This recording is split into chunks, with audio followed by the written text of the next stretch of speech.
Today's reading, Numbers chapters 30 and 31 and Mark chapter 9. Let's read. Numbers chapter 30. And Moses spake unto the heads of the tribes concerning the children of Israel, saying, This is the thing which the Lord hath commanded. If a man vow a vow unto the Lord, or swear an oath to bind his soul with a bond, he shall not break his word. He shall do according to all that proceedeth out of his mouth. If a woman also vow a vow unto the Lord, and bind herself by a bond, being in her father's house in her youth, and her father hear her vow, and her bond wherewith she hath bound her soul, and her father shall hold his peace at her, then all her vows shall stand, and every bond wherewith she hath bound her soul shall stand. But if her father disallow her in the day that he heareth not any of her vows or of her bonds wherewith she hath bound her soul shall stand, and the Lord shall forgive her, because her father disallowed her.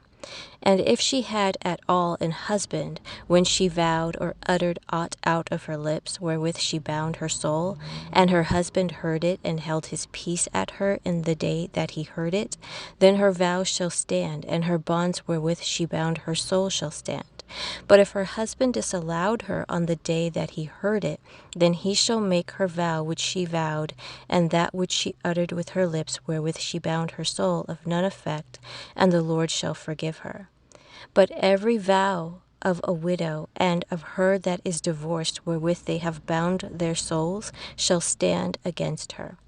And if she vowed in her husband's house, or bound her soul by a bond with an oath, and her husband heard it, and held his peace at her, and disallowed her not, then all her vows shall stand, and every bond wherewith she bound her soul shall stand. But if her husband hath utterly made them void on the day he heard them, then whatsoever proceedeth out of her lips concerning her vows, or concerning the bond of her soul, shall not stand. Her husband hath made them void, and the Lord shall forgive her. Every vow and every binding oath to afflict the soul, her husband may establish it, or her husband may make it void. But if her husband altogether hold his peace at her from day to day, then he established all her vows, or all her bonds which are upon her. He confirmeth them, because he held his peace at her in the day that he heard them. But if he shall anyways make them void after that he hath heard them, then he shall bear her iniquity. These are the statutes which the Lord commanded Moses between a man and his wife, between the father and his daughter, being yet in her youth in her father's house. Chapter 31. And the Lord spake unto Moses, saying, Avenge the children of Israel of the Midianites, afterward shalt thou be gathered unto thy people. And Moses spake unto the people, saying, Arm some of yourselves unto the war, and let them go against the Midianites, and avenge the Lord of Midian. Of every tribe 1,000 throughout all the tribes of Israel shall ye send to the war. So there were delivered out of the thousands of Israel 1,000 of every tribe, 12,000 armed for war. And Moses sent them to the war, 1,000 of every tribe, them and Phinehas the son of Eleazar the priest, to the war, with the holy instruments and the trumpets to blow in his hand. And they warred against the Midianites, as the Lord commanded Moses, and they slew all the males. And they slew the kings of Midian, beside the rest of them that were slain, namely Evi, and Rechem, and Zur, and Hur, and Reba, 5 kings of Midian. Balaam also, the son of Beor, they slew with the sword.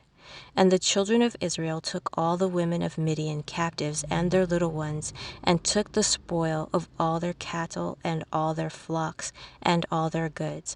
And they burnt all their cities wherein they dwelt, and all their goodly castles with fire. And they took all the spoil, and all the prey, both of men and of beasts. And they brought the captives, and the prey, and the spoil unto Moses and Eleazar the priest, and unto the congregation of the children of Israel, unto the camp at the plains of Moab, which are by Jordan near Jericho. And Moses and Eleazar the priest and all the princes of the congregation went forth to meet them without the camp. And Moses was wroth with the officers of the host, with the captains over thousands and captains over hundreds, which came from the battle. And Moses said unto them, Have ye saved all the women alive? Behold, these caused the children of Israel through the counsel of Balaam to commit trespass against the Lord in the matter of Peor.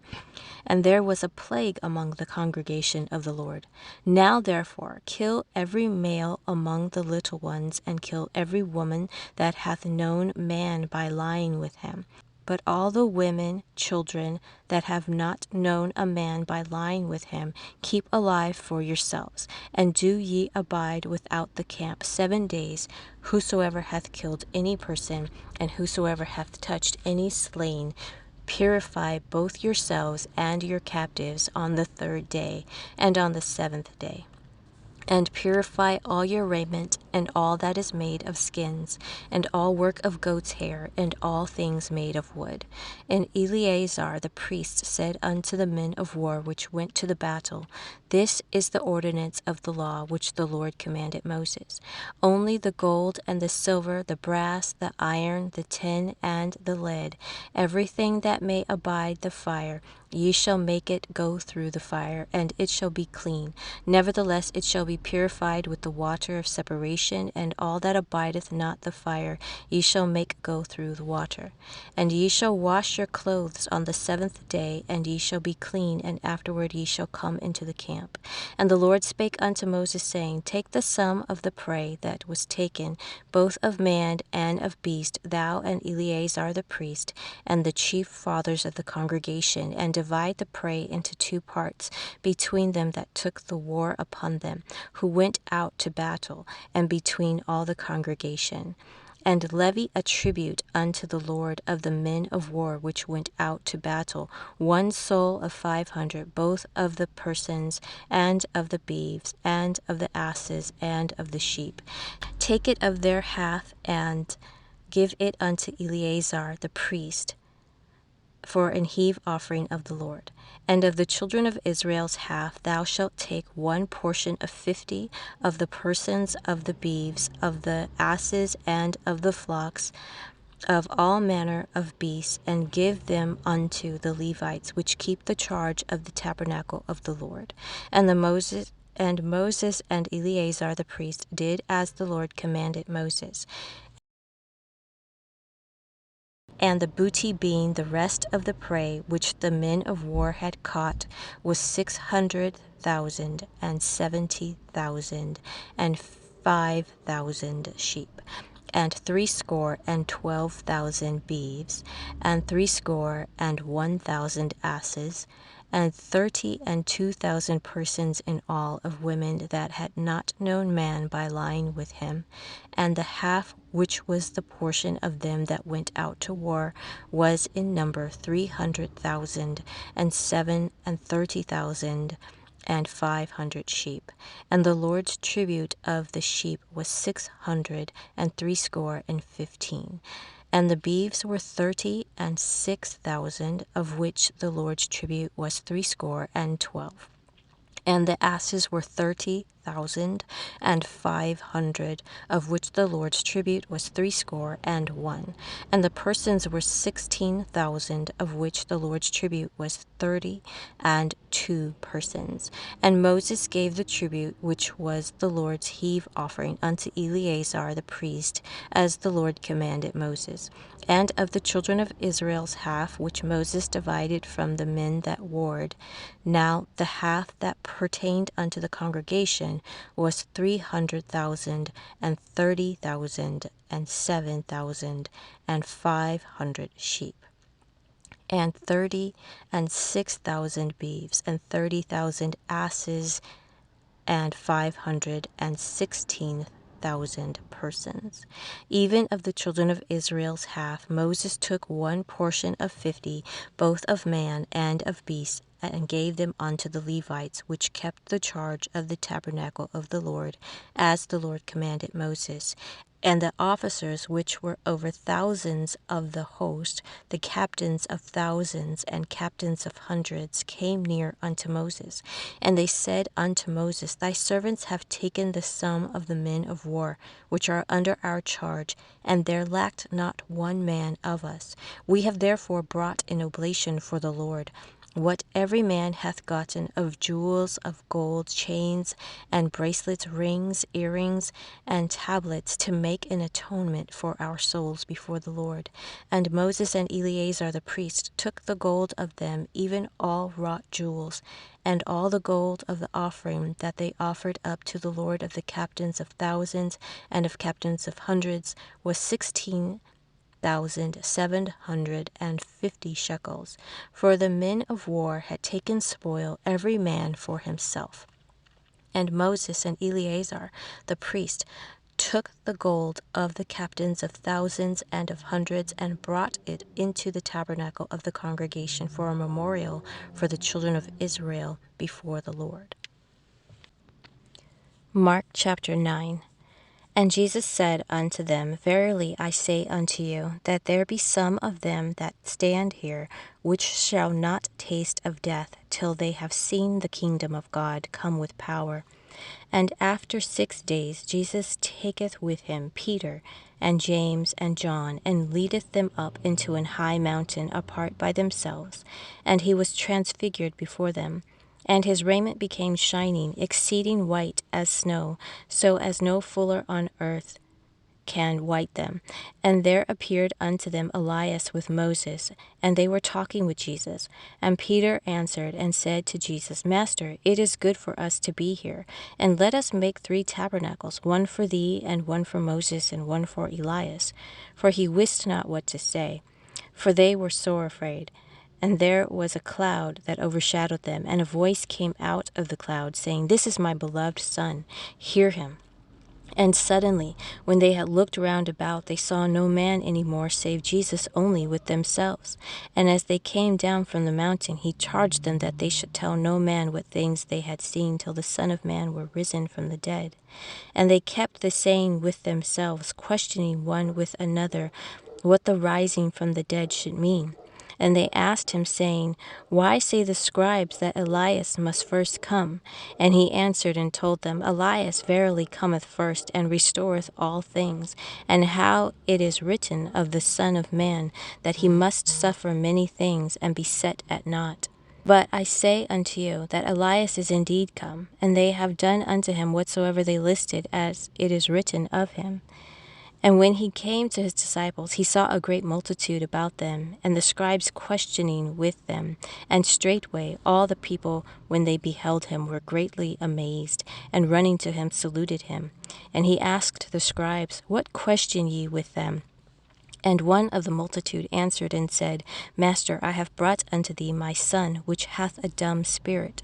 And wheresoever he taketh him, he teareth him, and he foameth and gnasheth with his teeth, and pineth away. And I spake to thy disciples, and they should cast him out, and they could not. Jesus answered him and saith, O faithless generation, how long shall I be with you? How long shall I suffer you? Bring him unto me. And they brought him unto him. And when he saw him, straightway the spirit tare him, and he fell on the ground and wallowed foaming. And he asked his father, How long is it ago since this came unto him? And he said, Of a child. And oft times it hath cast him into the fire and into the waters to destroy him. But if thou canst do anything, have compassion on us and help us. Jesus said unto him, If thou canst believe, all things are possible to him that believeth. And straightway the father of the child cried out and said with tears, Lord, I believe. Help thou mine unbelief. When Jesus saw that the people came running together, he rebuked the foul spirit, saying unto him, Thou dumb and deaf spirit, I charge thee, come out of him, and enter no more into him. And the spirit cried, and rent him sore, and came out of him. And he was as one dead, insomuch that many said, He is dead. But Jesus took him by the hand and lifted him up, and he arose. And when he was come into the house, his disciples asked him privately, Why could not we cast him out? And he said unto them, This kind can come forth by nothing but by prayer and fasting. And they departed thence and passed through Galilee. And he would not that any man should know it. For he taught his disciples and said unto them, The Son of Man is delivered into the hands of men, and they shall kill him, and after that he is killed, he shall rise the third day. But they understood not that saying, and were afraid to ask him. And he came to Capernaum, and being in the house, he asked them, What is it that ye disputed among yourselves by the way? But they held their peace, for by the way they had disputed among themselves who should be the greatest. And he sat down and called the 12, and saith unto them, If any man desire to be first, the same shall be last of all and servant of all. And he took a child and set him in the midst of them. And when he had taken him in his arms, he said unto them, Whosoever shall receive one of such children in my name receiveth me, and whosoever shall receive me receiveth not me, but him that sent me. And John answered him, saying, Master, we saw one casting out devils in thy name, and he followeth not us, and we forbade him, because he followeth not us. And Jesus said, Forbid him not, for there is no man which shall do a miracle in my name that can lightly speak evil of me. For he that is not against us is on our part. For whosoever shall give you a cup of water to drink in my name, because ye belong to Christ, verily I say unto you, he shall not lose his reward. And whosoever shall offend one of these little ones that believe in me, it is better for him that a millstone were hanged about his neck, and he were cast into the sea. And if thy hand offend thee, cut it off. It is better for thee to enter into life maimed than having 2 hands to go into hell, into the fire that never shall be quenched, where their worm dieth not, and the fire is not quenched. And if thy foot offend thee, cut it off. It is better for thee to enter halt into life, than having 2 feet to be cast into hell, into the fire that never shall be quenched, where their worm dieth not, and the fire is not quenched. And if thine eye offend thee, pluck it out. It is better for thee to enter into the kingdom of God with 1 eye, than having 2 eyes to be cast into hellfire, where their worm dieth not, and the fire is not quenched. For every one shall be salted with fire, and every sacrifice shall be salted with salt. Salt is good, but if the salt have lost his saltness, wherewith will ye season it? Have salt in yourselves, and have peace one with another.